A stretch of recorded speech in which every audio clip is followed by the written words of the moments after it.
empowering you to live a life fully charged. This is 7,000 Volts, Living an Electrified Life with L.J. Tucker. Welcome back to another episode of 7,000 Volts, Living an Electrified Life.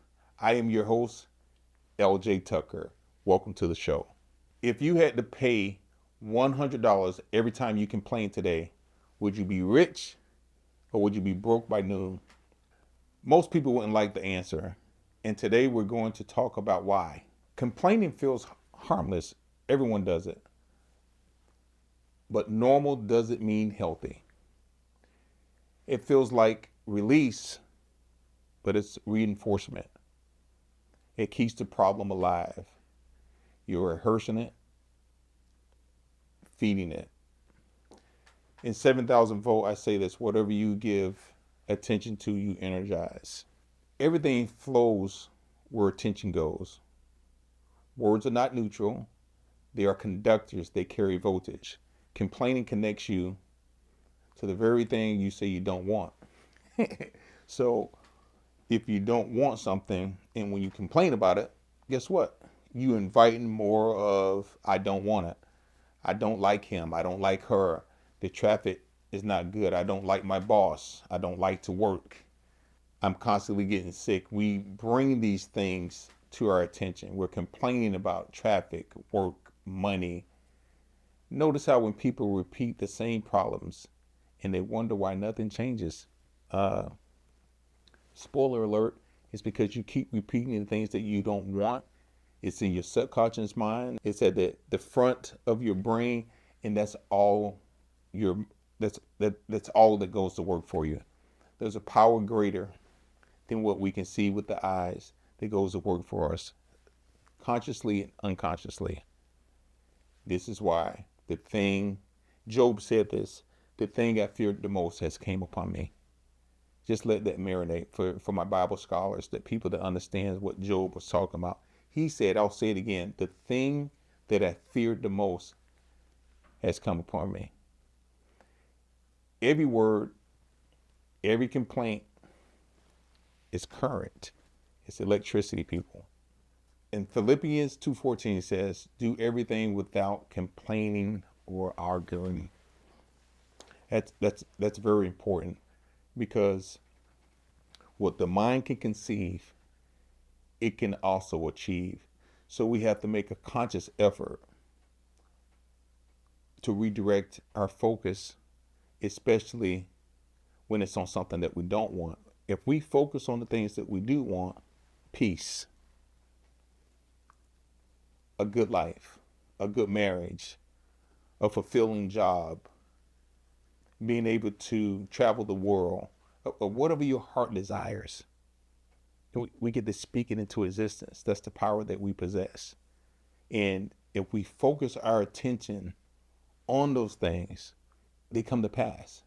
And so how do we even get to the place where we can focus our attention on those? Well, I'm glad you asked. We surrender. We give God our first. And when we get God our first, everything else falls into place. We live a life of peace. This is not about pretending that things are perfect. It's not about empowering what you don't want. But in Proverbs 18:21, it says, death and life are in the power of that tongue. Words shape your reality. It's not a metaphor. It's not motivational. It's literal. Words going to shape your reality. So if you don't want it, don't speak it. I think I said this on another episode. Whatever you say, you're going to get it, and it's going to get you. So if it's something that you don't want, stop complaining about it. Stop letting it beat you up. Just, we're born to die. And the Bible tells us that we'll have eternal life.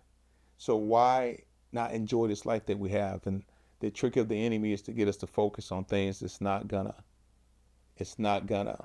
be productive. It's gonna produce, but it's not gonna produce the results that we're looking for. So this is where I started the episode with the $100 test. Imagine you pay $100 every time you complain. Then notice how often you start to complain. Would you be broke? Awareness is the first voltage shift. So if you had to literally kick out money every time you complain, how much complaining would you actually do? So when we use the metaphor of $100, it's the same. It's the same. You're getting that reward, except instead of getting $100 or getting peace in your life, you're getting a different reward. You're getting a horror story. You're getting the opposite of peace. You're getting frustration, anger, anxiety, everything that comes along with complaining, sickness. I mean, we can go down that road and just reel off all the things that you get. I mean, something that you understand, which is $100. Most people don't have $100 to give up every time they complain. But imagine you did have that $100. Just imagine you had $100, and every time you spoke negatively, you had to give it away. Guess what? Spiritually, you do have that $100, and every time you're complaining, you're 100 feet, you're $100 shorter than what you would have been if you wasn't complaining. This isn't not about ignoring your problems. It's about stopping the feed of negativity. You can acknowledge reality without giving it energy. And when you're able to acknowledge that I don't have to complain. You know what? There's a problem. I'm going to get it handled. I'll give you an example. There's an issue in the county with permitting. And one of the county commissioners has opened up the door to rewriting their code. That has given me an opportunity to address my concerns without it being negative, not without it fighting to get there. It's already on the ballot. So as a taxpayer and a citizen of Pinellas County, I get to go be a part of this. Things that I don't have control of is how other people drive.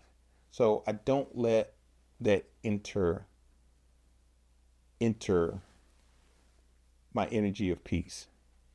Again, you can acknowledge the reality without giving it energy. So let me give you 3 replacements instead of complaining. 1, observation over complaint. Traffic is heavy. Instead, this traffic always ruins my day. 2, decision over venting. What am I going to do about this? Stop telling yourself it's a problem. Redirection over repetition. What deserves my energy right now? I have to say this with my guys that work for me and sometimes customers. And because I have this one want to complain about that one, I got that one want to complain about this one. And I tell them the same thing. I said, listen, you guys got to stay out of the noise. But he should know better. He should do this. He should do that.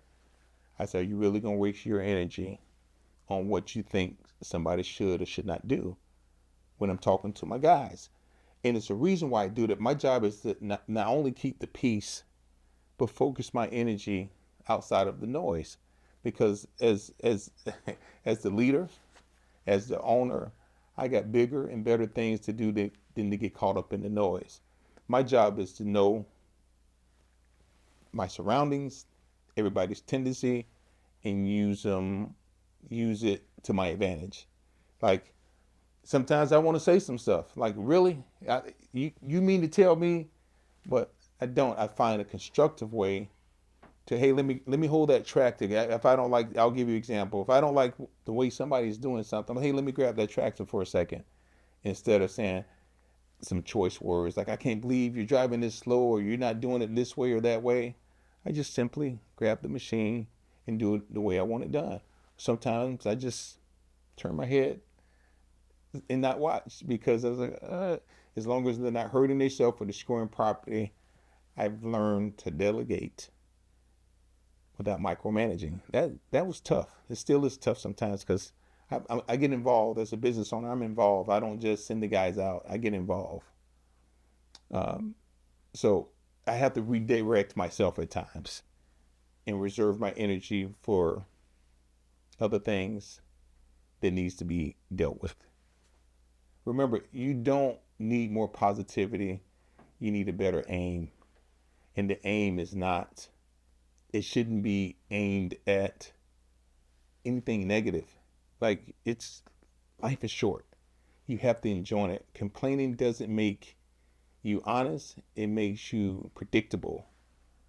We see too much of it played out in living color. And so we have to be problem solvers. We have to be at peace with a lot of things in general. And the reason why I say that is because when you try something other than complaining, peace takes over. Because now you're not complaining.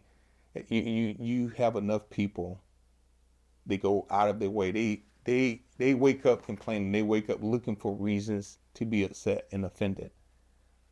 I'm definitely not one of those people. I actually look at ways to overcome any problems that come my way. And I don't expect you to be me. I expect you, if you want to live a better life, and if you're complaining nonstop now, I'm giving you a solution to help you live a better life. So let's do this for the next 24 hours. Don't stop problems from happening. Stop feeding them. You can't stop a problem from happening, just stop feeding them. That's how you start living an electrified life. God bless. Have a great day.